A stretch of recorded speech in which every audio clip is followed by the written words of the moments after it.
Welcome to your go-to podcast for the pool and spa industry. My name is Tyler Rasmussen. And my name is Greg Villafania. And this is the Pool Chasers Podcast. All right, well, thank you for joining us today on the podcast, Richard. We really appreciate you being here. Thanks for the opportunity, guys. Yeah, absolutely. So we know there's a ton of history at LaMotte Company, and we kind of like to walk down memory lane with you a little bit. So would you mind starting at the beginning, kind of in 1919 when the company started? Right. It was my grandfather, Frank LaMotte. He was working for DuPont up in Delaware. And what happened was he was doing some work in a division that was making or using some pH indicators in the work.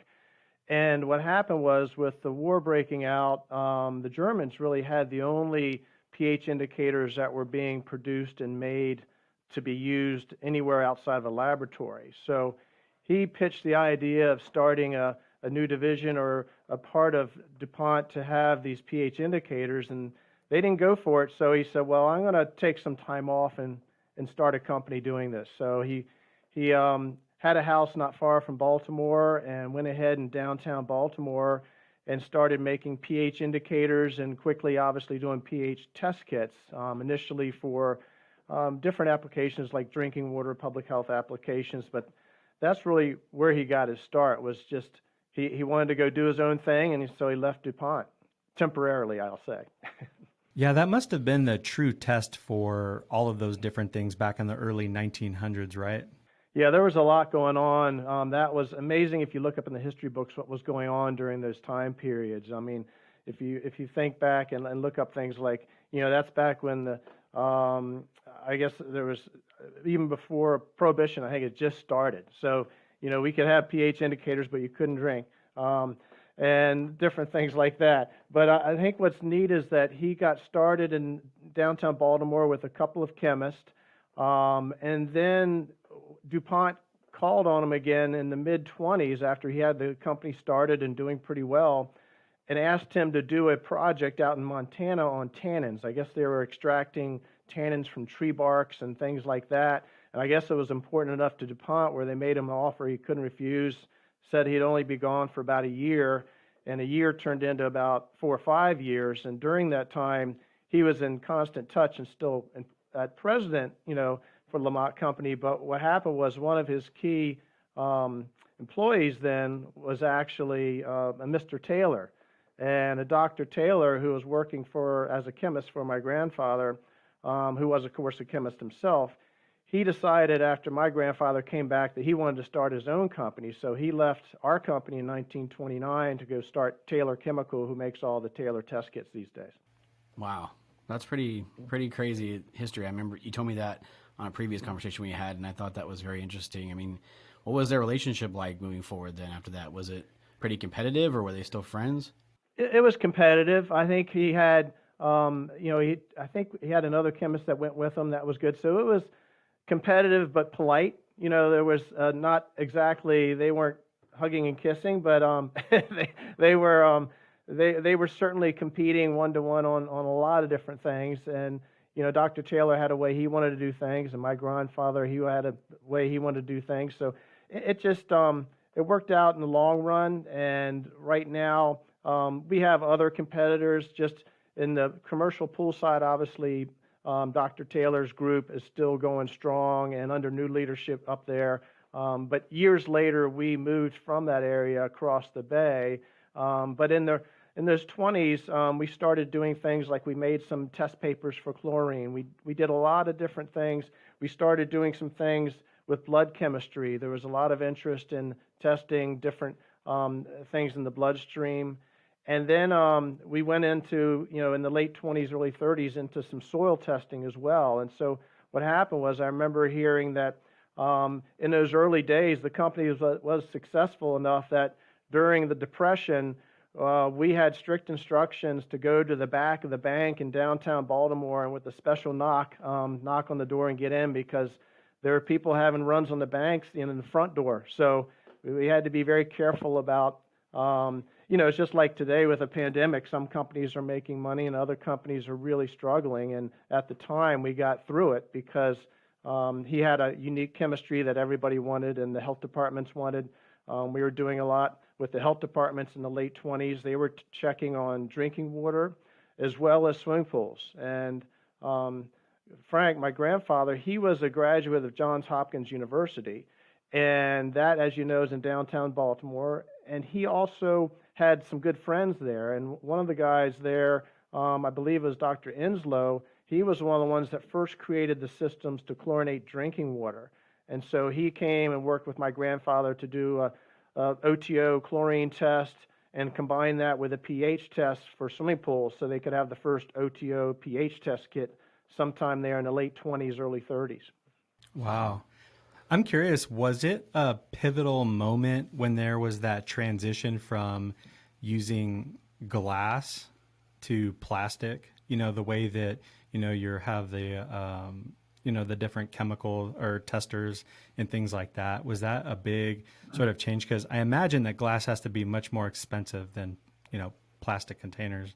Yeah, we still have glass in a lot of our tests, not in the pool industry, obviously, because the pool industry does not want a lot of glass tubes breaking right next to the side of a pool. But in other areas, we still use glass for some of our industrial kits and other kits, and it's because the reagents themselves can cause staining, and so they really could cause staining much quicker on a plastic than it would be on glass. So really, it was probably not until the 60s, maybe the mid-1960s, that we started migrating over to plastic tubes around pools. For a long time, it was just a matter of grab your sample, stay away from the pool, and don't drop the vials. Right. It's funny. We were actually looking on eBay and Etsy and different things like that, and we typed in LaMotte, and we got to see a bunch of vintage, old, like soil testing kits and all these things, and they're in wood boxes and all this crazy stuff, and it's just really cool to see that little piece of history right there. Somebody's been hanging on to and hoarding for a while. Yeah, we have a lot of people that sell those, and they contact me every once in a while to try to get a date on them. And what happens is, oftentimes I can get within a few years, 4 or 5 years, maybe a little bit wider, but what happened because the company transitioned, you know, as a lot of companies do, from one logo to another logo to another logo. And so some of the first early kits had a little diamond-shaped logo called LaMotte Standards. And then they went to LaMotte Chemical Company. Of course, now we're called LaMotte Company. But each time you have these logo changes every 5 to 10, 15 years, we can identify and date some of those kits. And so these people do sell some of these kits from anywhere from $30, $40 to maybe $100 or more online. A lot of doctors, dentists, and other types of chemistry folks love buying these antique chemistry kits. And we, of course, have a lot of them out there since 1919. I bet. Very cool. Very cool. For sure. So did you guys introduce the actual first pool test kits then? Yes, we did. We had the first portable pH test kits in the U.S., and we did the first pool test kits, and that was in the late 1920s. We did the first pool test kits. And the combination chlorine and pH was something I think the health departments were looking for, and that was the first time we ever did a combination kit being 2 factors. It was driven by the pool industry. So the pool industry has been driving our creativity for a long, long time. And why is that exactly? I think back then there was a lot of demand. Pools were getting kind of in vogue in the early 1900s. There was a lot of old movies out, and things like that, the old black and white movies maybe. But there was a lot of, let's say, just safety issues with it too. So the health departments had to be very careful. You had these large pools, which they still have a lot of these over in China, where hundreds of people go into. But it was a concern, and anytime you have public health and safety as a concern, there's a usual rapid need for some type of device to check it. Just like our pandemic and our COVID right now, there's a rapid need to really understand what is going on chemistry-wise to go ahead and protect the owners or users of the pool, I should say. But one of the things that happened around that same time in 1929, a group for the Admiral Byrd expedition contacted us, and they said, look, we want to have one of your pH test kits to take down to the South Pole. So Admiral Byrd took one of our pH test kits to his little place there. It was called Little America down the South Pole. And we're glad he didn't die, because we were able to get the kit back, because he almost died of carbon monoxide poisoning once. I guess, I don't know, maybe a rogue Seagal sat on his stovepipe or something, but But yeah, so we did get the kit back and have it in our archives now, and it's in really good shape. You could still use it.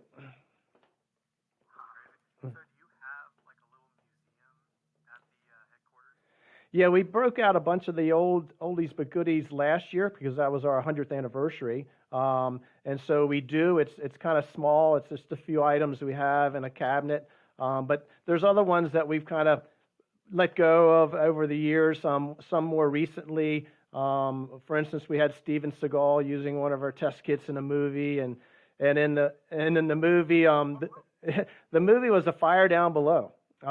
I have a picture. I have a picture of. I'll show you later. I could send it to you to follow up with. But what's funny is this was out in Kentucky. It wasn't one of his best movies, I have to admit, which is the sad thing. and in some of the episodes, it's cut out. But I do have a picture of him using it during the movie. But what's interesting is he's a huge guy, and they asked me to come out and show him how to use it. But I sent a technician out there because it was a time I couldn't do it. This was being filmed out in Kentucky, and so he looks at this big kit, he opens it up, and he sees a test for cyanide, and he immediately throws his hands up and says, whoa, wait a minute, this is going to hurt me, and here's this guy 6'7". It's like, it's the test for cyanide. It's not the cyanide in the test.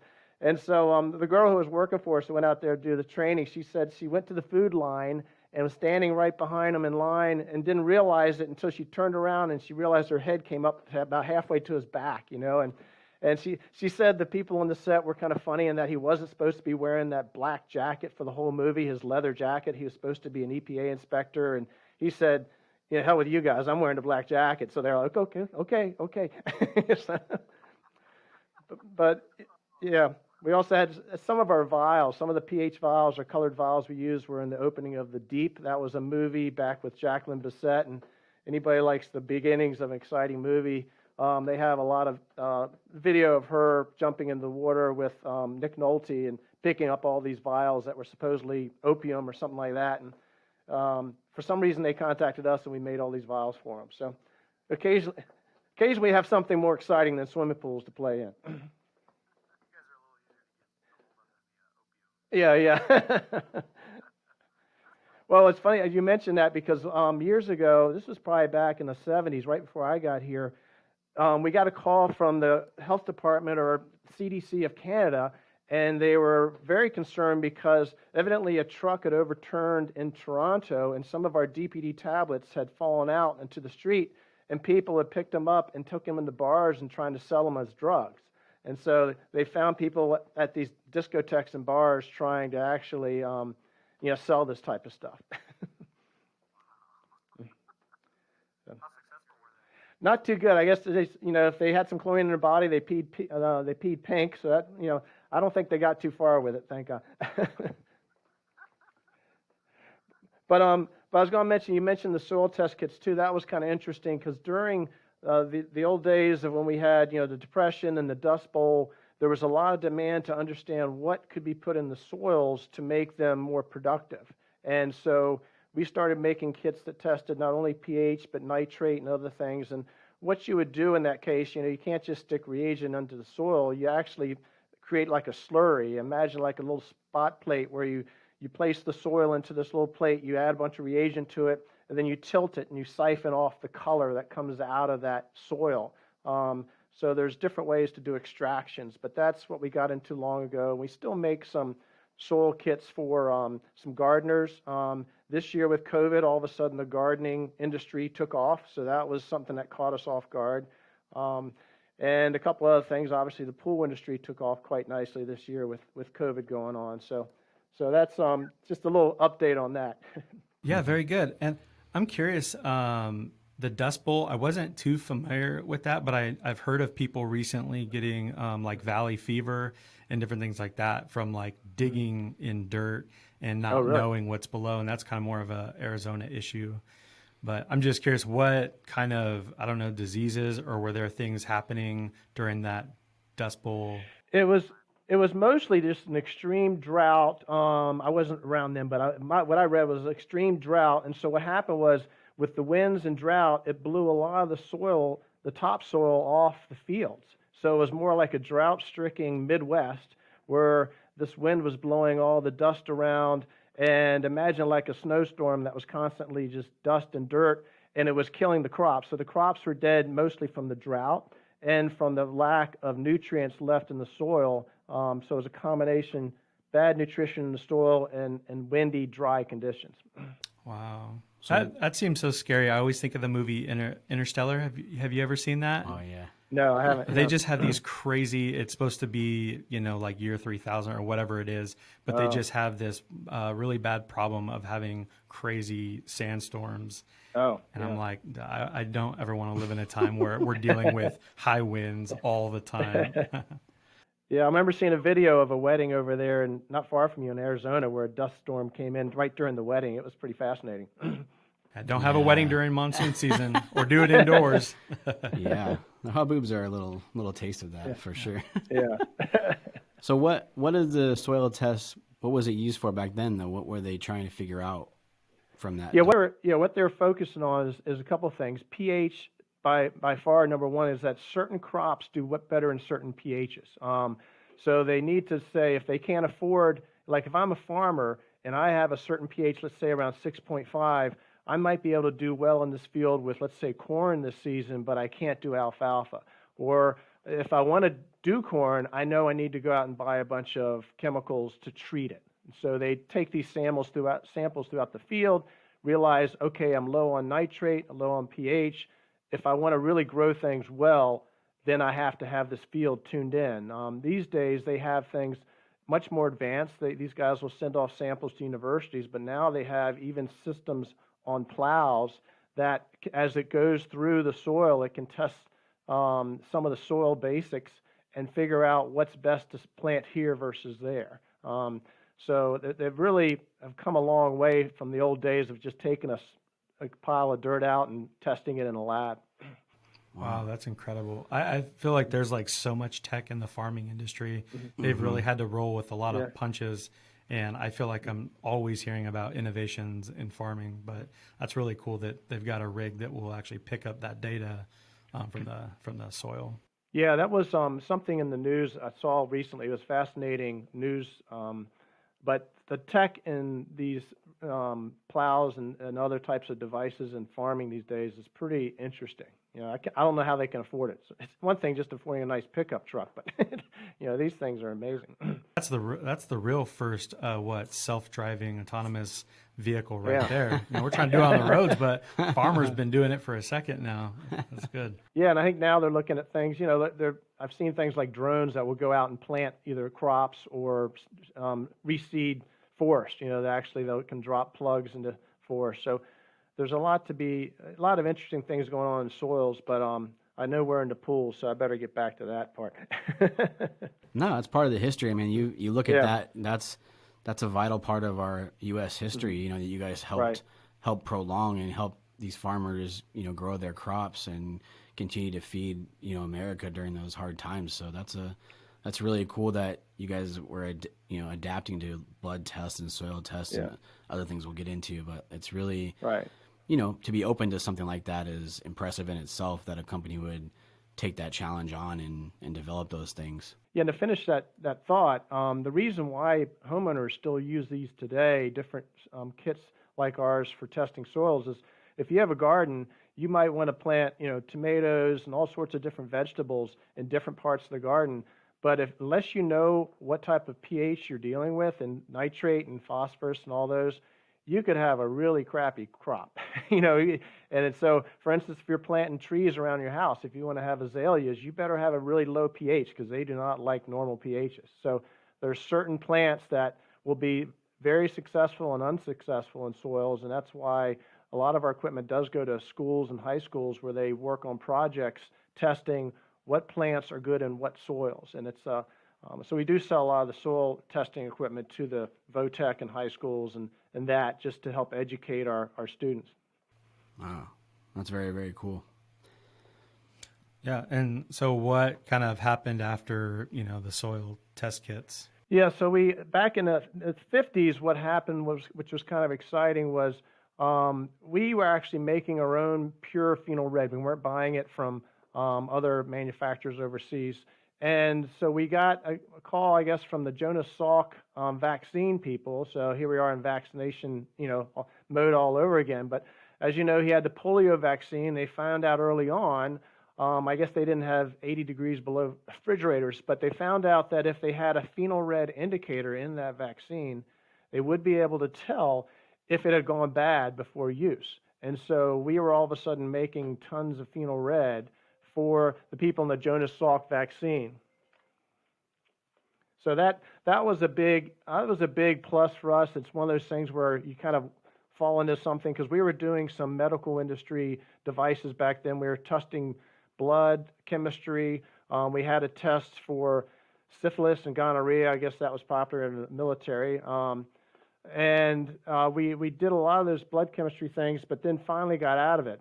Back in the 50s or so, we were doing antigens, which meant you had to take material from a pig and do these immunoassay types of tests. And we got out of the medical and chemistry area mainly because the FDA, it was clear that was going to be a lot of hassle working with those guys over the years. So we like the pool people a lot better than the FDA people.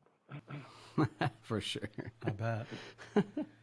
That's pretty interesting. I mean, for those that don't know, can you explain what phenol red is and why it would help in those cases? So phenol red is the pH reagent that changes. It's very sensitive. It really can read anywhere from like about 6.4 to about 8.5. And there's pH indicators in each of those ranges. Like we have bromethymol blue, cresol red. There's one for each of those ranges.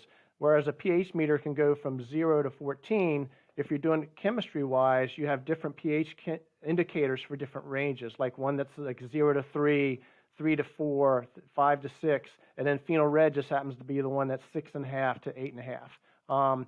So what happened was, I guess, let's say the actual Jonas Salk vaccine maybe had to be kept in maybe an acid. I don't know this for sure, but it's probably one way or the other. But if you had a nice yellow vaccine, then probably it was fine. But if it started turning orange or red, then maybe that's when they had to throw it out. So most people who are, managed pools before know you've got a yellowy orange to red color in phenol red, and that's telling you the pH is either much higher, in the high range. We know it causes, some problems with, let's just say, things settling out in the pool, whether it can do a lot of harm, clog up the pipes, whereas low pH can corrode the pipes and do all sorts of aggressive things to the pool. So it just so happens 7.0 is neutral, but 7.4 is much more effective for human bathers. If you wanted to run a pool without people swimming in it, it'd be better to have it at 7.0. Very good. Yeah, thank you for explaining that. Mm-hmm. And what's the next step in the history? Well, what we did was, I guess with the success around the Jonas Salk vaccine, and in the early 50s, my grandfather decided, if you're familiar with the geography of Maryland, it's almost split in two sections. It's kind of a really odd shape, but we're cut across in half by the Chesapeake Bay. So Baltimore and D.C. are on the west side of the Chesapeake Bay, and over on the east side is what's known as the Eastern Shore. It's actually an island, but you don't really know that because it's the C&D Canal kind of cut across the top of us. But what happened was he found this beautiful piece of property here in Chestertown and fell in love with it and bought it, and actually was commuting over to Baltimore about an hour and a half to 2 hours each way, 3 or 4 days a week. And that was something he was doing for a while. Finally, he decided to move the company here in 1956. So that was probably at the time he maybe had a couple dozen employees. When I started here in '84, we only had about 50, and now we're up to about 240. Oh, wow. So that was 56. That was the big move, and the blood chemistry, actually, that's when we kind of stopped doing a lot of that, and we really started to do a lot more with drinking water and swimming pools. And in the 1968, one of our chemists saw an article about this guy over in England who had just created this first test for measuring free chlorine. And our chemist, Doc Kenny, at the time said, hey, look, we need to talk to this guy. If we could get our hands on this test system that he's using, we could actually really make some inroads here in the United States. And so he was, my grandfather and Doc Kenny called this guy up. His name was Dr. Tom Palin. You may have heard of the company called Palin Test. That's who was the originator of that.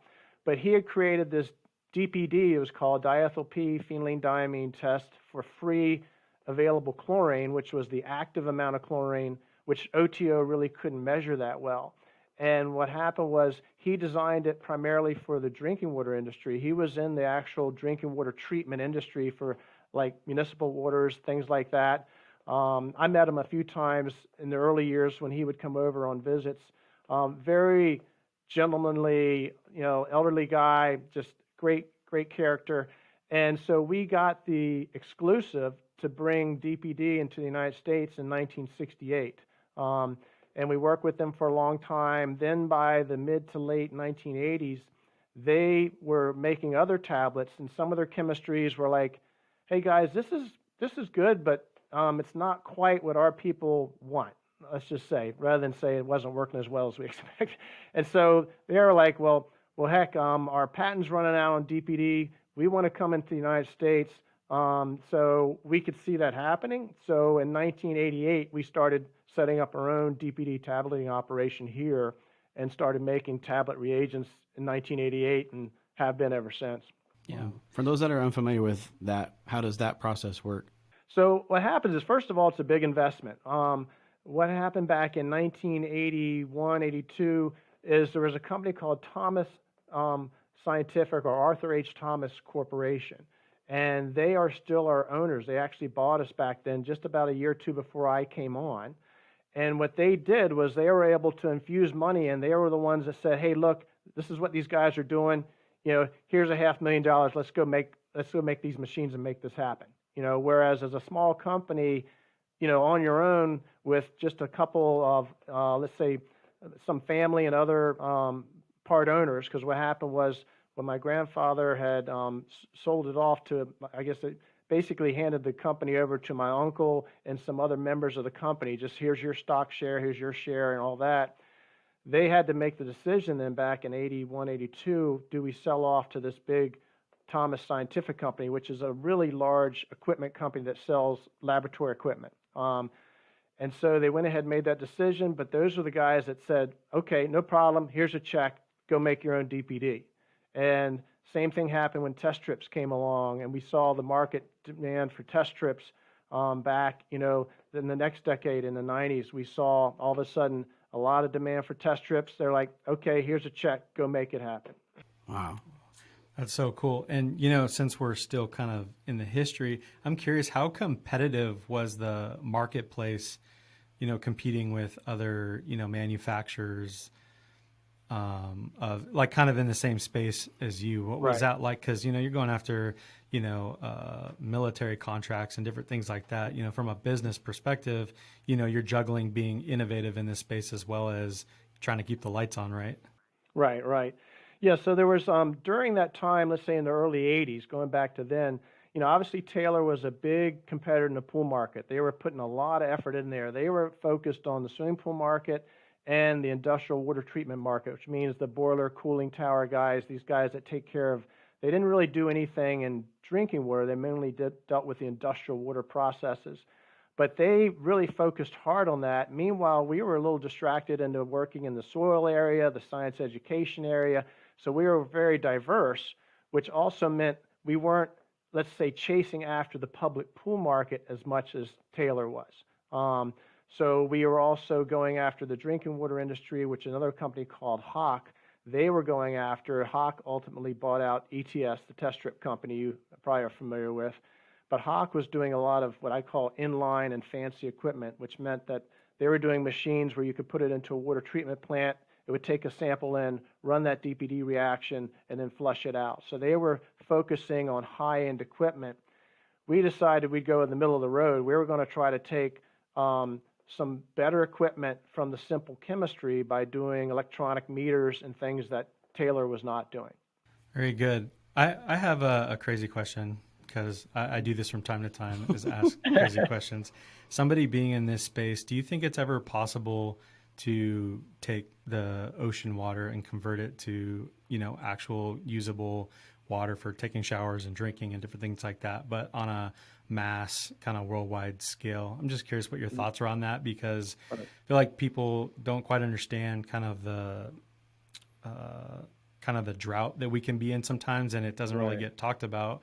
Water is kind of a precious commodity, and I'm just curious what your thoughts are on that. Yeah, I think there's going to be, hopefully there's some more research into that, just like wind energy and other types of alternative, energy sources. What's happened is if you do some research online, they're called desalination plants. They desalinate, basically take the salt out of water. They have some of these. I remember seeing one down in Aruba. I believe they have some out on the West Coast. I haven't really paid too much attention to them. I know it takes a lot. It takes a lot of energy and takes a lot of money and equipment to set up these things. So right now, the water supplies are cheaper finding them elsewhere. But in the future, I think they need to come up with something like that. One of their challenges is that if you probably ever went out in the ocean and got hit by a wave and tasted and swallowed that water, there is a lot of dissolved materials in there. And you can imagine it's really hard to get all that out, especially the salt.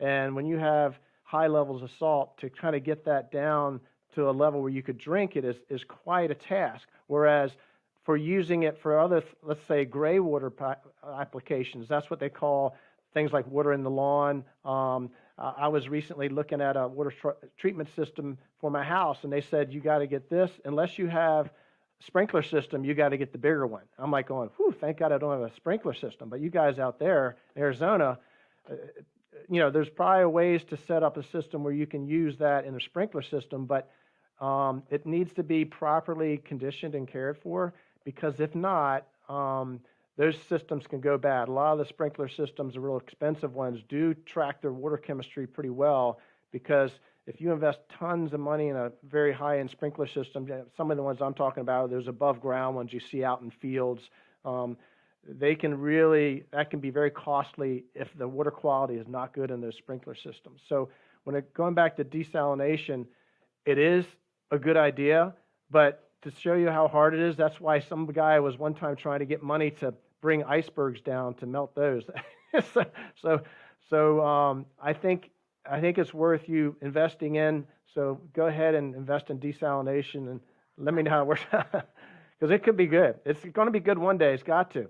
It's wild because you might have a gallon of water, ocean water, but you only might get an ounce of usable water. Right. Like it's pretty rough what's actually usable. But thank you for sharing all that. That was great. Thank you. Sure. So from DPD, and you guys started making your own, where'd you go from there? So obviously, right after doing DPD, we had to pounce on Phenol Red because we knew right away we had to have both of those tests. And so right after the DPD, Phenol Red became, we had to do alkalinity, hardness, all those tests like that. Now, the original tablets for our alkalinity and hardness, you may not know this, they were what were called add tablet tests. And this is what Palin Test, the company over in England, was trying to get us to sell to all the service guys. They said it's no problem. You take a little glass of water, you add a tablet in. Was it 10 parts per million? No. You added another tablet in. Was it 20? No.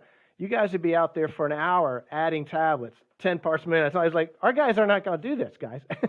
And so it just was a really, let's say, archaic, and just the whole idea behind it was like, guys, we got to do something better. So we did, and I think they did too, also work on colorimetric alkalinity and colorimetric hardness. And the reason why you hear sometimes people saying, well, titrations are better than colorimetric tests for alkalinity hardness. They can be, but it's because if you looked at, let's say, calcium hardness, and let's say you're looking at a scale of 0 to 800, there's only so many colors you can get between 0 and 800. Whereas with a titration, you can add those drops one at a time, keep going, you can dial it in pretty good. The problem is in higher levels when you're doing titrations, the accuracy of the dropper tip and of the person using it can get a little bit fluctuated. And so, but the precision you can get in a professionally done titration with a large burette is always going to be better on a hardness and alkalinity than on colorimetric, because of the, you can only, like with alkalinity, you can only get so many colors between 0 and 200. So it's a trade-off, but that's where we started. We started doing all the pool test tablets first, and then started getting into things like nitrates and other things that were other demands in the market. But we went all out doing all the tablets for the swimming pool kits, and we started producing the tablet pool kits for the U.S.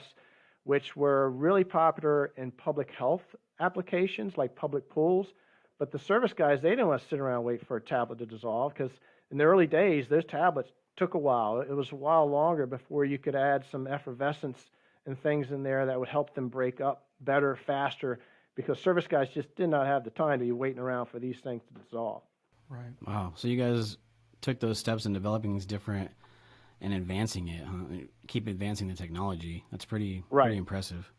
Right, and a lot of that came from, the trade shows that we went to were, to me, one of the most valuable things we did back in the days, and unfortunately we haven't seen those these days. But I know the first one I went to was in Atlantic City in 1985, because I joined the company in 84, but in 85, and first time there, these guys kept coming up and say, don't you have something we can just stick a probe in or shoot our water into to do a test for us?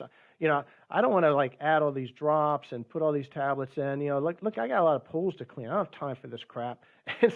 And so that was always the goal, is, okay, how do we make this faster without losing accuracy, or at least without losing all the accuracy? Because in some cases, test strips, you do lose some accuracy, but you have a much more effective quick test for qualitative, here we are between 1 and 1.5 on chlorine, whereas in a public pool, they want to know much finer increments because they're looking at how much combined chlorine is in there and all that. So yeah, the goal was always to make things faster and easier, and our goal has always been make it so they don't even have to read a manual. Nice. So is that where then the test strip idea started to become more engaging, where you guys started to hear more from the service side, and that's when that development happened? Yeah, so what happened there is we have to give a hats off to Miles Laboratories. They started, the guys from there started doing some test strips that were then started by ETS, Environmental Test Systems. And Mark Stevenson and his father and a few others there did a great job taking what was at one point kind of a mediocre type of test strip and really improving it. And that caught our attention, and it was actually one of the directors of our parent company, the Arthur H. Thomas Company, who owned a pool, who basically said to our president, it was like, guys, why aren't you doing this? And we're like, well, we'd like to, but it could be really expensive. And he's like, tell me what do you want on the check? So really it was a guy who didn't even work here, our parent company guy, who said, we want you getting in the test strip business. And so that's what we did. So we were able to get him in there, get, I guess, a few chemists that we needed. And it really was a tough go, because you really had to go from liquids and powders and tablets that we're used to laying these chemicals down onto a paper. And the way this all goes down, just to kind of give you an idea, is imagine like a little small bucket, something maybe the size of maybe 4 inches by 4 inches. You have to have just the right formulation in that little bucket, and you have pH meters, and you're testing it constantly. And the paper comes through, dips in there, then comes back out the other side and goes through this massive set of tunnels to dry. And that's just for your pH pad, right? So one at a time, it has to go through this huge machine very carefully at a very slow speed, and that's just for the pH pad. And so then you cut it up, and you have the chlorine pad, the pH pad, the alkalinity pad, all those. But our big feature, which I was pushing for and our chemists were able to pull off, was we wanted to take things from 30 seconds to almost a minute down to instant. And that's what our guys were able to pull off. Guys, I should say girls and guys, because we have one of the chief chemists there was a lady, Lydia Johnson. But they were able to design a strip where you could dip it in, pull it out. Well, actually swirled it. The initial one was swirl. You pull it out, and you could start reading the top pad, chlorine, which you want to read right away anyway. And by the time you got down to the bottom to read pH, it was ready, because it needed about 5 seconds or so to develop. So that's what we launched in 1996 at the trade show down there in a place called Phoenix, Arizona. And so that was quite the big launch for us, and really helped us get a good foothold into the industry, was because we had a faster strip that was competitive. And then it was just a matter of battling out with ETS for part of the market share until both Taylor and ITS, the guys in South Carolina, actually came into it. Wow. I could just picture comparing it to like a Polaroid picture and how long it takes to, load. When you take a Polaroid picture, it's probably, I don't know when those came out, but I could see those being right. side by side, seeing which one loads faster. Yeah, those are antique collectibles now. It's just a matter of finding the film for it, I guess.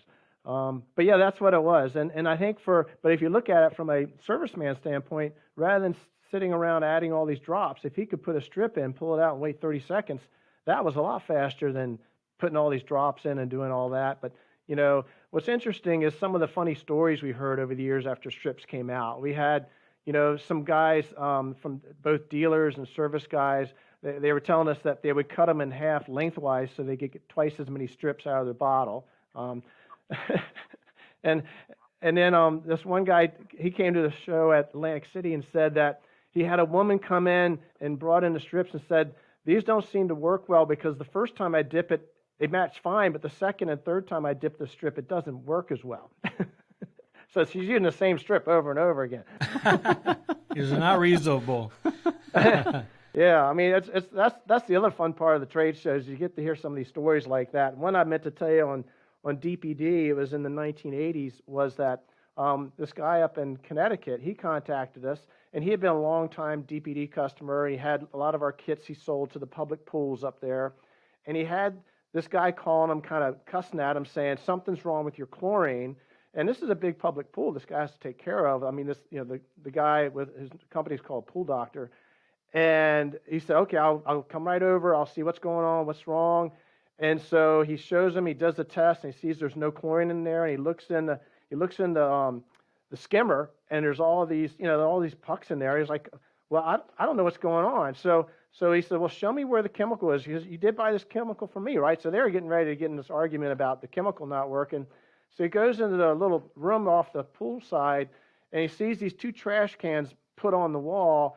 One said chlorine pucks, the other one said urinal pucks, so you can guess what was actually in the skimmer. Oh, what? Dude, that is insane. Not much chlorine in those urine I know, pucks. really. I don't know. That's if you want to get pee out of a pool, it probably wasn't a bad idea. But yeah, poor Larry. I asked him if he went ahead and just tried to take a pee in the basket, but he didn't do that.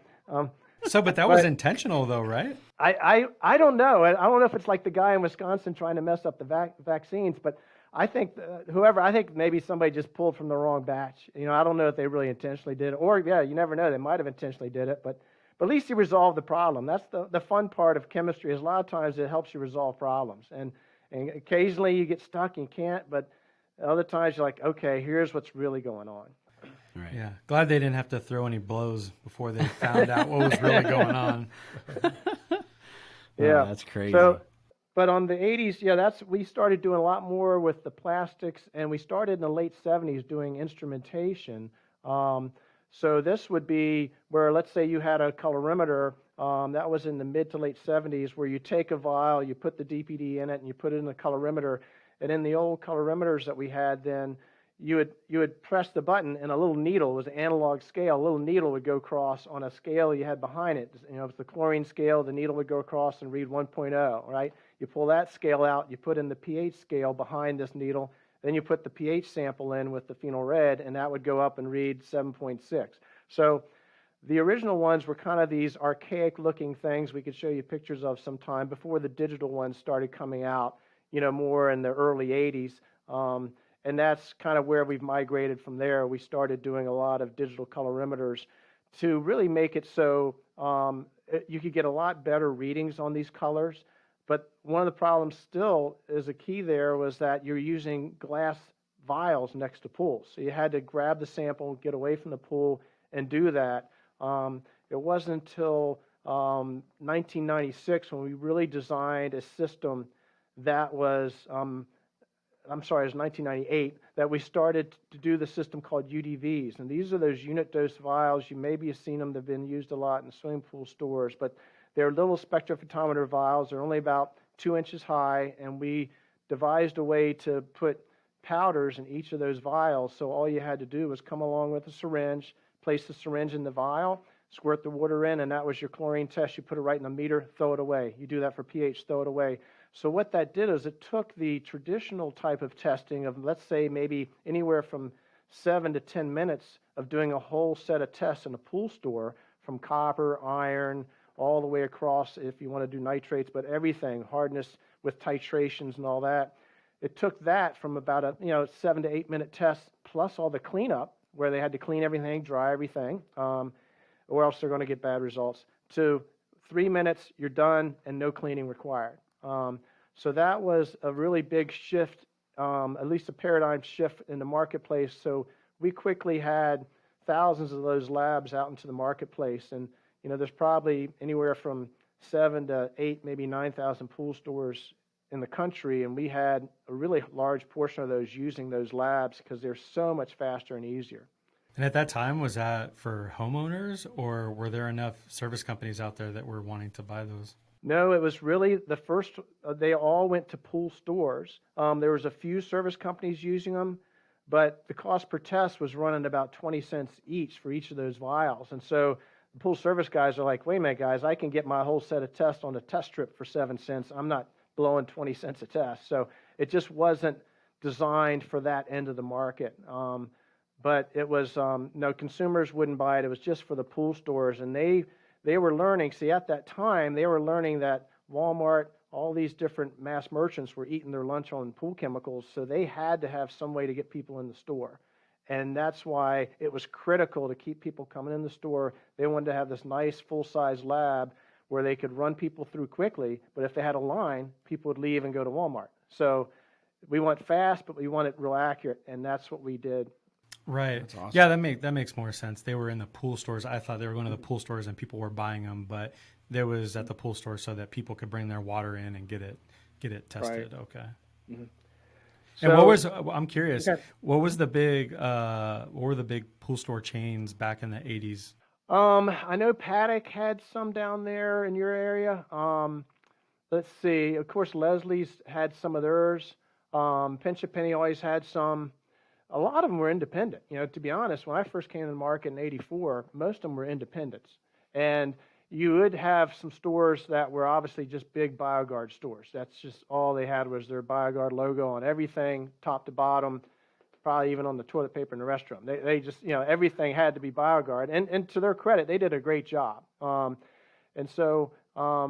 there wasn't a lot of chains back then, not as many as what we see now with the Leslies and Pinch a Pennies. So is that then, after that stuff happened, where does the WaterLink kind of come in play? Yeah, so the good segue there is the original WaterLink, actually, I have to back up a little bit, was in 1987. So I'll visit that and then talk about the one with UDVs. In 1987, we launched the first WaterLink, which was for pool stores where it connected to a computer. And that's where you had the vials, you squirt water in the vials, reagent in vials with the water, and then you actually place it in there one at a time, but you still did titrations for hardness and alkalinity. But the whole idea was all those results would go directly into a computer, so you could have this basic, somebody's nephew going click, and out pops the whole resolution of how to treat that pool. Here's all the results, here's the ideal ranges on the printout, here's what you need to do 1, 2, 3. And so people loved that when it first came out. We had a lot of them out there, but the complaint was that testing time of like 7, 8 minutes or so, and that's when we went into what was called the WaterLink Express, which was actually the thing where we did the little vials to make it faster. So then I think your question is what transpired into getting into the new WaterLink system that we have today. And that was a pretty big transition. What's that? Exactly. Yeah. So what happened was back, I have some file folders on, I think it was around 2004, we were contacted by this guy out in California who said he and another guy had some designs where they worked with blood chemistry on thin disc. They had some experience. He had his experience in some of the compact disc inspection devices and things like that, and they had worked on a project for blood chemistry, but they felt this could be adapted to water.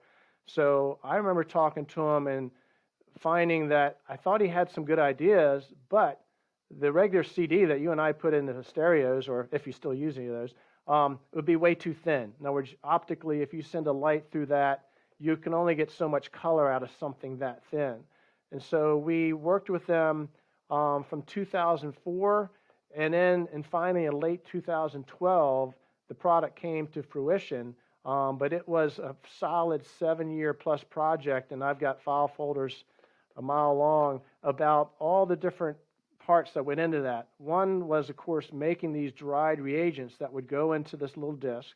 They come out of these micro syringes that we have here in our production area, and they have to be dried. They get taken through a tunnel. They're dried, and in some cases we have to come back and put a pellet in later. So like on the phosphate test, it's a 2-part test. But we had to figure out the exact way to put the reagent in there, to dry it, to get the water to mix in properly. And one of the key things we have patents on is not only the DPD in this type of disc, but also the mixing, because when you think about it, when you put a disc in something, you may have heard of like a centrifuge. They use these in hospitals to spin out the blood and platelets to get those things out.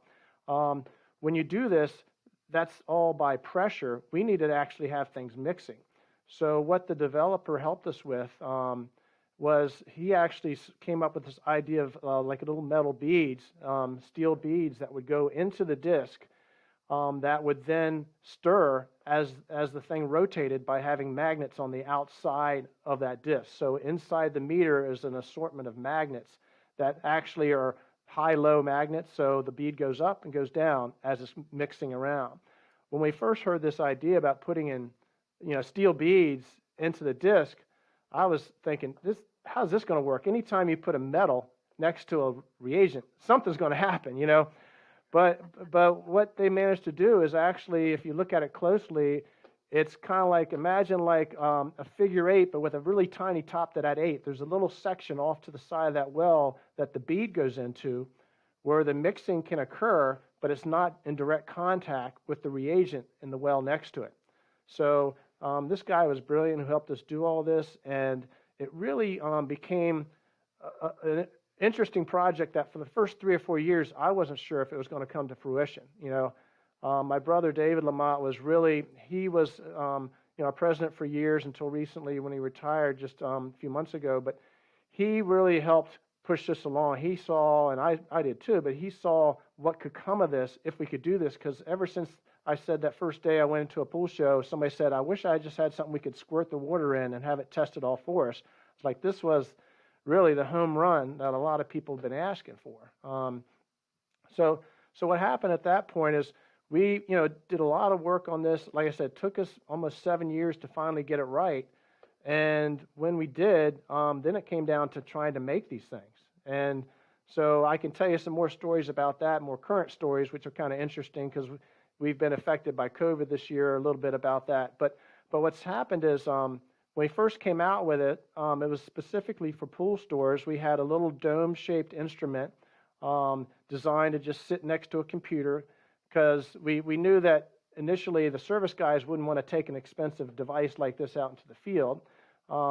So we had this instrument that went right into a computer. It was basically a dumb instrument, which meant that the software did a lot of the work, and the instrument itself was mostly a motor-driven system. It's the old, what I call like the spider bike versus the 15-speed type of thing. So it did really well, and right away, of course, some of the service people said, hey, look, we want something like this. We had some people in commercial pools saying, we want something like this, but we had to add a display to it. And that putting on a touchscreen display was critical, really critical to get it into the commercial pool market, service market. Yeah, it seems like there's so much back-end engineering that, went into this whole thing. It's pretty incredible that a lot of us kind of take for granted if you don't build it just like anything else. There's just so much that goes into getting things to where they are now, where you pretty much, squirting a syringe full of water into something and just hitting buttons and then just doing all the work. So yeah, and it was designed just for your industry, and that's one thing that we're proud of, is that the whole idea behind the whole device was we got to give people in the swimming pool industry a really fast way to test water. They've been asking for this forever, and we got to find a way to do it and do it right and make it reliable enough that they get the answers they need.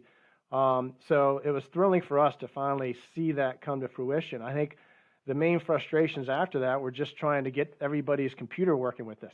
Because, But it's pretty impressive. I mean, the chemistry is still applicable for pretty much, anybody that wanted these types of readings from water. I mean, if you had some kind of, if you're trying to test tap water going back into the pool or for your garden or something like that, and you wanted to run a water test to see what's actually in the water, it's still applicable for that. But yeah, I could definitely see it being, more useful on an ongoing basis for the swimming pool industry. Yeah, we did. We saw the other industries that we already have some made for the drinking water industry. So there's not really a lot of them out there now, but someday you might have a guy come to your house to look at your water treatment system who has one of our spins sitting in his hand. We do have a fair number of them out there, but they're kind of slow to change. They have these little test kits with the little drops and reagents, and some of the old guys just don't want to change their ways. But we do have drinking water spin disc. We have aquarium spin disc and spin disc for fish farming. And right now, it's great to have a large menu, but we're getting clobbered with demand. So we've had to set up some new rooms. And, even though the Arthur H. Thomas Company, which is great, said, okay, here's the money to do it. One of the really big hassles we ran into this year, when we order a room like this, imagine a very large room with very large pieces of equipment that all have to run together with robots and things doing, we do have people in there, 4 or 5 people, but it's a big investment. It's probably anywhere from $500,000 to $1 million investment to get one of these set up. And we had ordered this room so it'd be to us by June of last year, 1st of June last year's, as in 2020, it's way back then. But we had this all set up, and we had, we figured out what our demand would be, pre-COVID. So in September of 2019, we're like, okay, we're all set. Then COVID hits, and everybody and their mother wants spin disc. And all of a sudden, the guy who basically runs the company, who makes this very customized equipment for us, he was dragged into doing machinery that is being used for medical purposes. So I don't know if it was a government thing or if we're seeing his machines now popping out all those vials you see on TV all the time, but he basically had to drop our product to do medical equipment, and it's because he was in California, Southern California, that if you weren't doing emergency type of production equipment, you had to shut down. So this is the way he was able to stay afloat during that time, but it meant that new machine that was supposed to be here in June just got here a few days ago. So that killed us this year. There's a lot of people out there that did not get, let's say, it's kind of like the U.S. mail system. I ordered something for my son is December 9th, and it only had to go a state and a half over, and it just arrived yesterday. It's like, so we've had a big challenge this year with that, and it's been a shame because, we hate to fall behind on things, but it's just the demand was at least 50% more than we had last year, and about 100% more than we expected, because we just did not expect, especially with COVID going on, we expected all sorts of things to shut down. But it's great to be in a position where you have backlog, but for us in the marketing and sales area, it's painful because we don't want to disappoint anybody. Right. Sure. And how is LaMotte doing during these times? Well, health-wise or financial, which part do you want? Both are important. Yeah, well, I can tell you with great joy that during the first, let me see, so it was March 13th, 14th, around that time, everything started shutting down, and we were able to keep operating because one of the reasons is because we also do a lot of equipment and things for sanitation. So we sell test strips for restaurants and medical purposes. We don't test the medical, it's like if somebody's using a sanitizer, let's say in a hospital, they might have to test the effectiveness of the sanitizer. So since we're making things for a chlorine-based industry or a sanitizer-based industry, we were able to stay open. And in very late October was the first time we had a very small scare, but it was that someone visited here that left, and a few days later they had symptoms. They developed COVID, but fortunately no one in here had gotten it, and they didn't get it from here. They got it on their trip home, we think. So we thought, okay, we're doing pretty well. We're going to make it in the clear. And then, I think in the latter part of November, then early December, we had a few cases. And of course, as you would guess, it would be in the spin room where we're making disc and stuff like that. And these are things where, somebody has gone somewhere and, one guy just happened to have, let's say, someone that was close to him was a nurse, just, these things happen. But when you lose a day doing disc, that could be hundreds of orders that you cannot get out the door, hundreds, if not mega hundreds. I was going to say, what do you do in a case like that? I mean, you probably have to clean out this room. Yeah. The health department, first of all, what happened in the early part of the year, which set us back, is the health department came in and said, okay, you got to have these people separated by X amount of feet apart. We're like, okay, but these machines weren't made for that. So we had to slow down some of our production. Like, to give you an example, some of the test strips, you've probably seen these test strip bottles that go on those little blister cards that go onto the racks you see in pool stores and all that. We had a machine where 4 people work in a little circular machine. We had to basically shut it down or have one guy operating it, at 1/5 the speed. It's like it had to go so slow. He had to go from this station to that. So all of a sudden, the production and output, so our test strips, got a little behind because of the COVID regulations. And so to answer your question, when that breakout, what happens is, yes, you have to have a specialty group come in, clean the area, and you have to stay out of it for, I think, 48 hours, 24 to 48 hours. Fortunately, we had more than one spin room, so we'd have to shut that room down and hopefully, get all we can out of the other spin rooms. But we have these spin rooms running 24/7. So when you lose a room, it's not easy because these guys, we were so backlogged in the summer. We, for the first time in the company history, are working Saturdays and Sundays. So we actually had people getting overtime and double time because it was so busy, yet we had this demand there that we needed to fulfill. So, but fortunately, knock on wood, we haven't had anyone seriously ill. We all know somebody, probably third party, that's had issues, some old folks we may know here and there that have passed, but we are able to work with our health department very closely, and they're good about coming in saying, okay, you got to do this, and alerts go out to all the employees, hey, don't come in, in these departments. It's tough, because you do lose some valuable time when that happens. Definitely, very difficult times, but glad you're all safe and healthy and getting through it. And hopefully there's that light at the end of the tunnel. Yeah, we'll just keep this on for the rest of the time. Put a mask on. I think we got some good distance. Where are you at again? It's like Maryland. Maryland, yeah, we got some distance for sure. So how many LaMottes have actually, worked for, LaMotte? There's been 15 over the years. Years ago, because my grandfather started it, and then he started to have his sons and daughters working there. So my aunts and uncles worked there for a long time. And then we had my brother and some other cousins working here. So 15 of us over the years is a good number. And it's been great. My brother, I think recently, he's really spent a ton of time just working here for years. He started when he was 18. And so he was the older brother. I didn't start here till I was 24. So I was like, you go ahead and you do the president job. I don't want that job.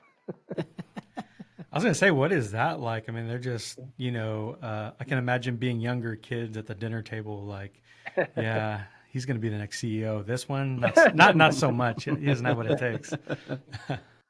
Yeah, originally I actually was working in a resort down in Ocean City, Maryland when I got out of college with a marketing and advertising degree. And I didn't really have interest in coming up here, but if you lived in this area, you'd know Chestertown is like a very small, imagine Mayberry or Hooterville. No, it's a small place, but it's very charming. It has a lot of charm.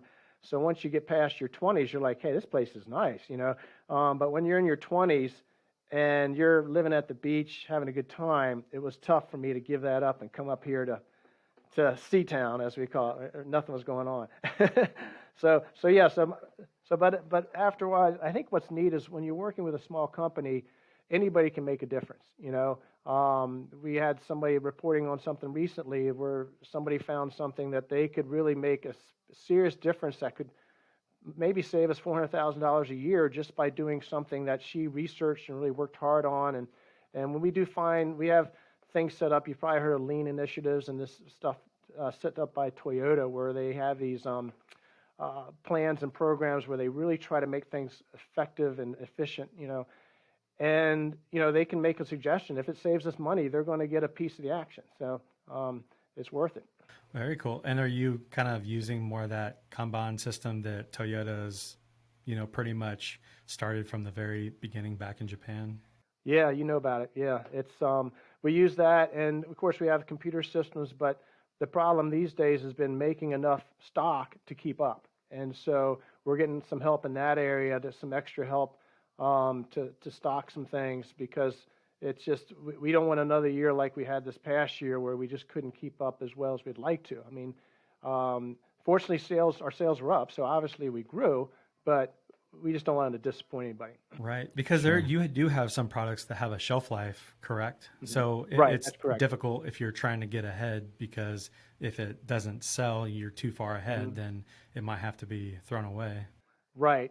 So we have these rotation things going on, and there's dates where, someone in, let's say, back in inspection will say, wait a minute, we can't ship this out. This just came out of our work in progress warehouse, and it's already got 4 months off of it or something like that. So you're quite correct. We can't send that stuff out. And what's tough is sometimes if that goes to a distributor, if they don't, cycle it at the right time frame, then it could sit there longer. And one thing to tell you too, for your listeners, most of the ones that people a lot of times ask is the shelf life that's on there, let's say on a bottle of strips, whatever, if it says 3/21, that means it's good. It should be good at least all the way through that month of March. And if you've kept it in a really good condition, you probably could get another month if you had to out of those test strips. It's just that under normal use, it's been tested. We do a lot of shelf life testing just to give you an idea how this is done. It's not just on the shelf, but these are accelerated studies where you put them in different types of ovens and moisture areas that you crank up the heat and run it for weeks and weeks at a time. And a certain number of weeks at a certain temperature and moisture can tell you what type of years it will have as stability. That's awesome. So cool. Even though I'm not going to lie, you sound like my stepmom that was trying to explain. I was like, why is there ketchup in the fridge from 2018 or something like that? And she's just like, well, this is really what's going on. I'm just like, no. It doesn't matter. I don't care how good it tastes or smells. It's bad. Well, yeah, what's good is some of the reagents you can tell by color. Like one of the things we always tell people, like the service guys are using DPD. If you take that second DPD reagent, there's DPD either 1 or 2, or in our case 1A, 1B, that second DPD reagent that you add, that adds the color, if those drops start coming out a medium to dark pink, you don't want to use them. If it's okay if it's clear. Clear is perfect. Light pink is still okay. It's when it gets that darker pink that it's going bad, and it's been out maybe in the sun or something's cooked it. Is the stuff that's in, like, say, foil, packaged in foil, is that usually better longer? Yeah, it's so much easier to keep moisture away from it. You could still, if you left those in the back of your car for all summer long, you can cook them, and that's not good for it, and it may turn a little brown. But as far as having these things individually sealed, it's a far better way, and that's why a lot of these have like 3 years or more shelf life. And when we sell reagents overseas, a lot of those guys want the tablet versions because the stability is so much better. Yeah, put them in cans, like a bean can or something. Yeah, exactly. But also, it's easier to ship. What happens is internationally, when you try to ship a reagent internationally, there's so many regulations now that just really are making it hard. They had this thing called GHS, which is Global Harmonized Systems, which, as you would think, would be great. Everybody has the same MSDS, the same safety little diamonds on there with the little warnings and all that. As soon as they came out, every other country said, we want to change part of that. And so now it's become far more work than it was led to, it was supposed to solve. It just created a nightmare. So it's a lot easier to ship strips and tablets around the world than it is liquids. Right. For sure. So is there anything new or upcoming that you'd like to share with the listeners? Well, I know that I'm trying to think of what they may not have seen or heard yet. I know that most people are familiar with our test strips. We have been working for quite a while on a new test strip app that you don't need a card for. You may have seen us and a few others try this, where you have a test strip, you dip it in the water, then you take a picture with your phone. And really, if you have a shadow over it, or if you do something awkward to it, it's just going to blow up and not be any good. We've been working for a while on one where you don't need to have a color card. The reason for a color card to go near that is that helps account for shadows and all these different things that would affect the lighting on that card. So we're close to launching something on that. We've been working a lot on software. We have what we call WaterLink Solutions, and WaterLink Solutions is something that people in the service can use for very little money. The WaterLink Service Pro is actually one that is more for the service route guys who really want to have all their details of like, okay, turn here, and here's how to leave a message behind as far as, I was at your pool today, this is what I did, and all that. But we've also just been launching these new color cue meters, and I didn't mention that earlier, but the color cues are these small handheld meters designed to replace a lot of the visual testing. These are things that, you may have seen, they're almost fit in your pocket, but you just place the reagent in the vials, you can put them in one at a time, and you get these results. But with the new color cue that we just come out with, it does have Bluetooth, so all those results can go right into your phone. You don't have to worry about writing things down, and it would go directly into your phone. That's awesome. And where can people, find out more about all of this information and just kind of keep up to date with what you all have going on? Well, a lot of times they can go to their local distributor. Most of our local distributors have this information, but if not, they can go to our website. Our products are generally distributed through every distributor in the U.S., so you can find them virtually anywhere. And but if they don't have it and they can't find it, our website has a lot of that information. They can look under WaterLink Solutions for information on that. The test strip scanner app that we're working on, that's not out there yet, so that's hopefully only a few months away. Very good. Well, we know you're a busy man. Is there anything else that you wanted to add before we wrap this up? No, other than that, we're always open for ideas. I think we love to hear from folks out there. Every once in a while you get some of these things that are like, that's not a bad idea. And so, we're looking at other technologies. We want to stay ahead of the game, and we want to do what's best for the service pro. It's interesting because years ago when we first came out with our test strips, I remember sending a couple bottles out to Bob Lowry, who you probably know. He's written a lot of the IPSA handbooks and all that, and known him for years. And he went to a guy in San Francisco and said, okay, why don't you try this? And he just finished testing using another liquid kit. We won't mention brands. And, he'd done his test, so he knew what his results should look like. And so Bob showed him, you just swirl this test strip, this was the original one, 3 times, and bring it up and read it. And the guy did this, and he said the guy froze. This is Bob Lowry talking. He froze and looked at him, and he was like, I just calculated if I use these strips, I could do an extra 4 pools each day. It's like, so it's funny how when you look at different things like that, how, and then we had some people that came to me at the Western Pool and Spa Show. I miss not going to that show because that's a lot of fun. First of all, the people there are great. Everybody's focused and they want to learn. It's like you got the perfect audience there. It's not just people building pools and, how much is this and how much is that. They really want to know what's going on. And so we've been able to get a lot of good feedback from that show. And I think one of the critical things is when we first actually went to that show, when we first went with that strip, the guys at Service Industry News did a really good job in that we sent them all this information that looked like a testimonial. And so when they printed it, it looked like a testimonial. So we had all these people come to the booth, and we were giving out free samples. And we had this guy, you may be able to share, we had an ad I think I may have sent to you to show some time of this guy who's dressed up like a police officer. So he's holding the bottle of strips, and he's got a bathing suit in the other hand, and it says, your strip search is over. So what's funny is that guy actually came out to the Western Pool and Spa Show, and he's standing next to me and this other woman that was working for us named Kathy. And if you went to the Western Pool and Spa Show, you probably knew this guy. I don't know his real name, but it's called Little Algae. He was like the little prospector. Yeah, so he was a character, right? So he's like, I got to take a picture with you. And so he comes around, and he tries to stick his hand around me and the police officer to give Kathy a pinch on the cheek. Well, he accidentally got the police officer. So it was funny. Poor Bobby, the police officer, was like, I didn't sign up for this. And it was just one of those funny events, and I remember, we took the picture when we were outside here, and when we dressed him up in this outfit, he looked at me, he's like, I'm not used to being on this side of the badge, Excuse me? What are we dealing with here? I thought we did some background I know, checks. right? Yeah, fortunately, I think he was kidding, but but I think what's great is I'm glad y'all are doing this show. I really wish you luck in the days ahead, and but if you have people that follow up with questions and something I didn't quite finish a thought on, or want to get some more information, just email me, and I can be real happy to help you out. Will do. Awesome. Well, thank you so much, Richard. We really appreciate your time, and we wish you and LaMotte Company the best, and we look forward to hearing what you do in the future. Thanks, Greg. Tyler, thanks for your time. I appreciate you doing this, and it's a big help to the industry to have you guys out there.